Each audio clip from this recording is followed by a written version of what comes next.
based here in England. This is part 3 of my whole book reading of Bohemian Love, a poetry collection that came out in Valentine's Day 2021.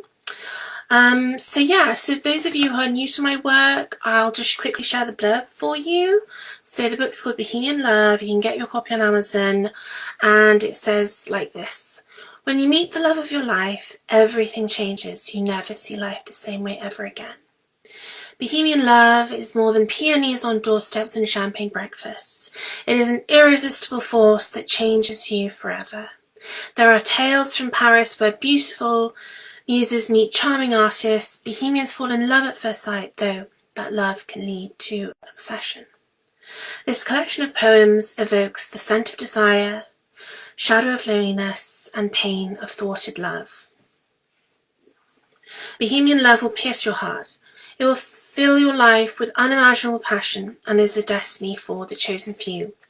So in part 1 of the video, which you can find on my Facebook page if you just have a skim through, we met a girl and a guy called Jean-Pierre, and they meet in Paris in the Louvre Museum, and it follows their love story, as well as a bit more about the girl's life and like her ex and things like that, and then we actually reach a conclusion in that first part video of what happens to their love, so check that out. And then the second part, part 2 of Bohemian Love poetry reading, you encounter some Bohemians like Talitha Getty, and even Jimi Hendrix makes an appearance, so check out that video. And then part 3, today we're going to begin in this section, and it's called Waking Up with a Broken Heart, and the poem is called I Will Remember You. I will remember you because I love you. I love you more than life. If I never met you, I would not be here, and for that, I will love you unconditionally. I wish I didn't sometimes, but it was predestined.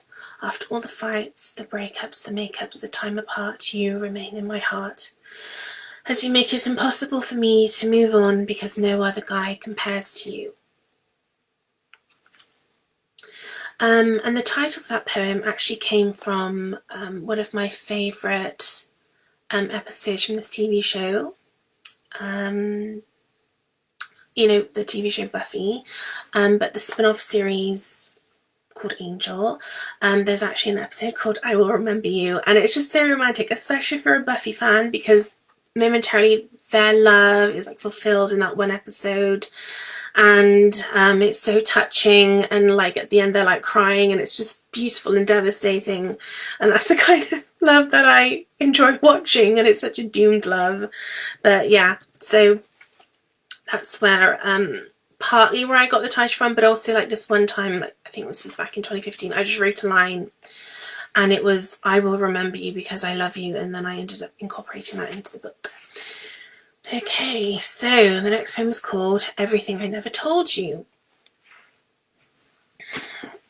These are like really emotional poems for me, and they do actually still choke me up, so that's why I'm reading the way I am. Everything I never told you. Oh my gosh, this is so painful. Anyway, okay. This is why I don't do events, because I just want to cry every time I look at my poems. Everything I never told you. I love you.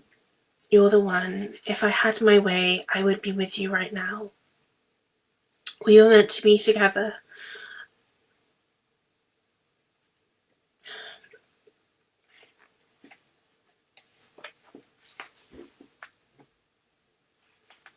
I think about you every day.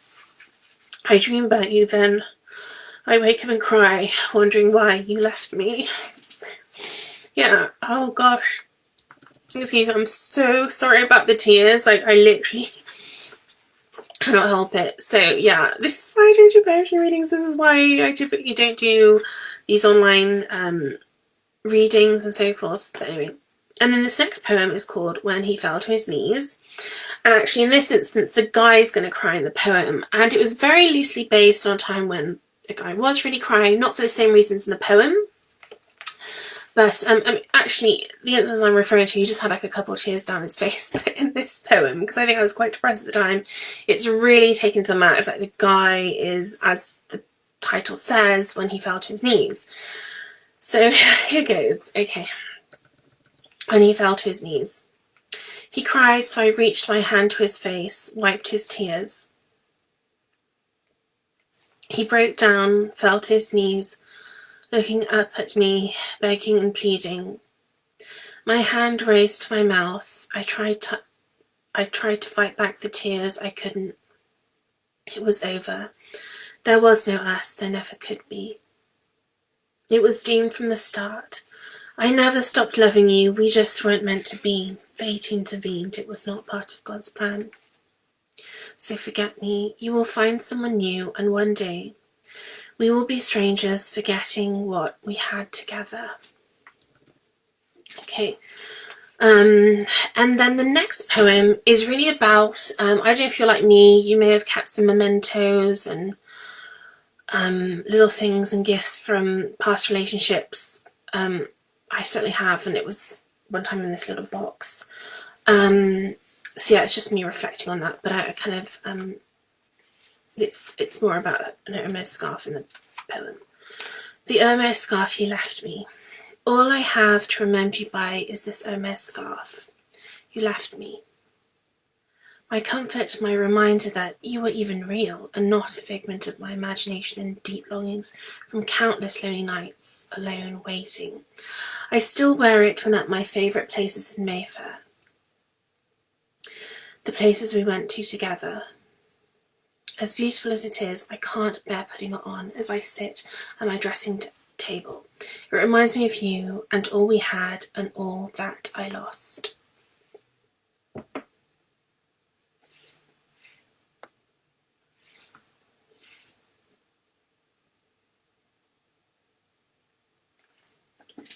Okay, Pale Blue Shirt Lullaby.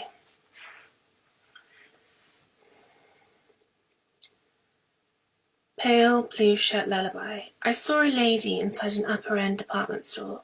Long hair, Vardy green dress and jumper. She picked up the same man's shirt I reached for. Pale blue, perfect for him. We both turned around, a mirror behind us, and stared at our reflections. Her face forlorn, mine expressionless. We both tugged at the sleeve of our jumpers. A tear fell on her cheek. I had one too, but it was from a raindrop on the way in. I stood still, looking at the mirror, watching her, seeing what she would do next. She walked by quietly. I saw she dropped her scarf. It was cashmere. Holding tightly to it, I noticed my perfume on her scarf. A part of me wanted to keep it, but it was so luxurious I knew she deserved to have it back. I walked out onto the street, but she was gone, never to be seen again. And this I wrote like in a part of a writing prompt. And it was actually, so the writing prompt was just about writing about yourself and your reflection, or mirrors. It was something to do with mirrors and reflections.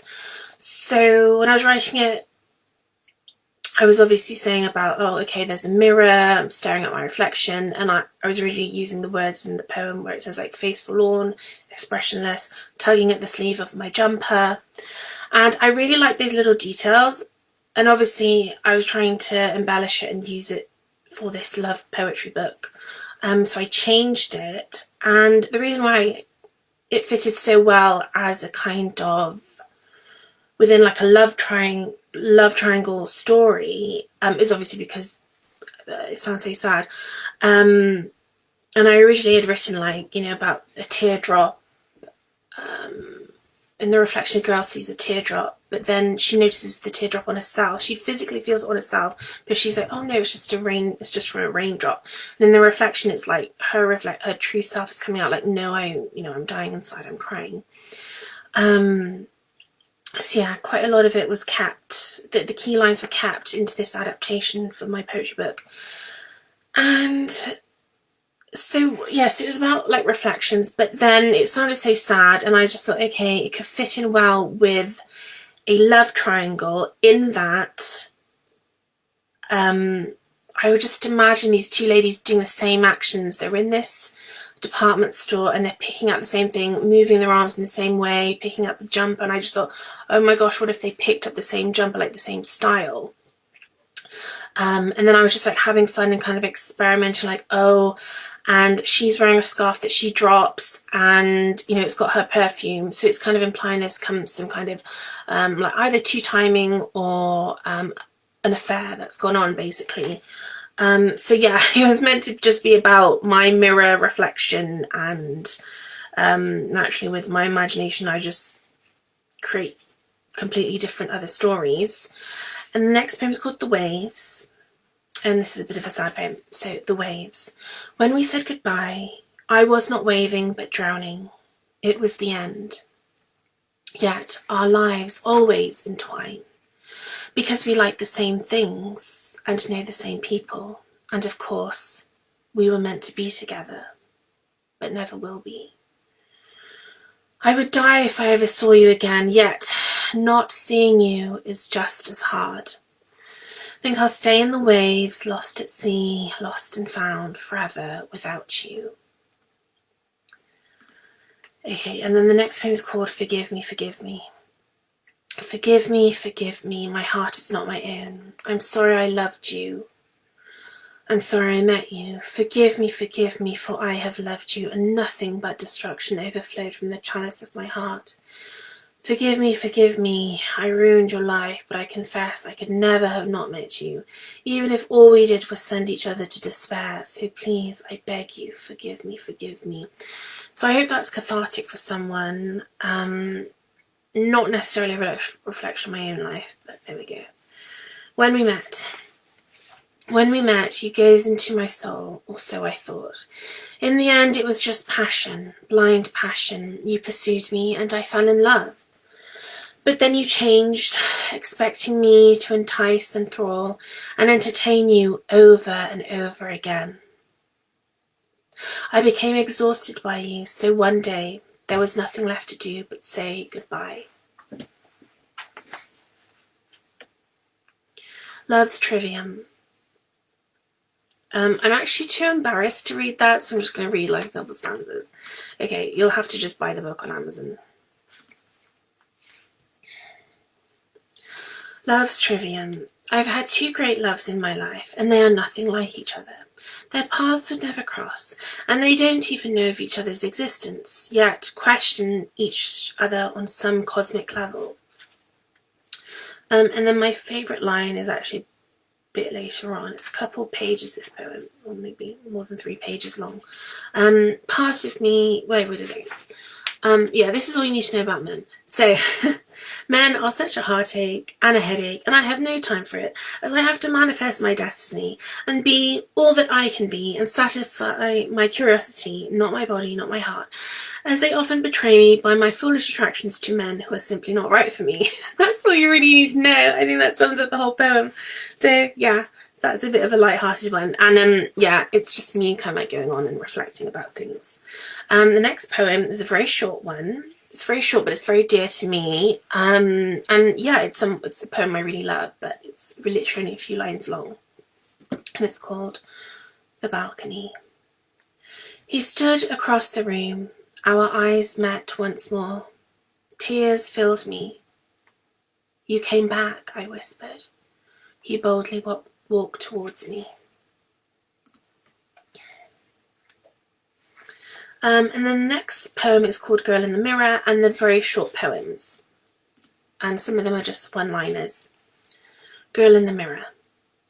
I want to be in love with life, always. Poetry is the echo of a lonely heart. Every face you see is God's artwork. We are his living creatures brought to life by him who made us. And this next poem is called Portrait de Femme, and it's basically just kind of about like when you feel a little insecure, like girls may do, like if you wear makeup and you're thinking like, oh, what's he going to think of me when he sees me without makeup? It's that kind of poem. Portrait de Femme. I took photos of my bare face because I needed to know if he truly liked me for me and loved me for me, and not simply expecting a fantasy, a baby doll with plush lips and porcelain skin. He needed to see the real me, so he could know what waking up with me would look like, and I wouldn't be like all those other girls.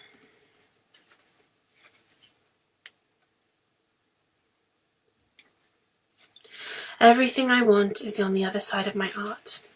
And this next little one, I feel kind of sums me up. So, I'm an ellipsis addict, complicated, sweet, emotional, daring yet fearful, with a terrible habit of falling in love at first sight. And then this is another poem. I have this completely romantic notion in my mind that I am an artist, even though I haven't painted in 3 years, even though I cannot finish drawing my self-portrait. I still feel like one. Maybe I am an artist of words. My pen is the paintbrush, my notebook the canvas, and you are my muse. I knew that if I could imprint my essence into pages, unleash my soul into books, and speak with my heart, I could change the world. Okay, and this next section is called Inside the Lives of Beautiful People.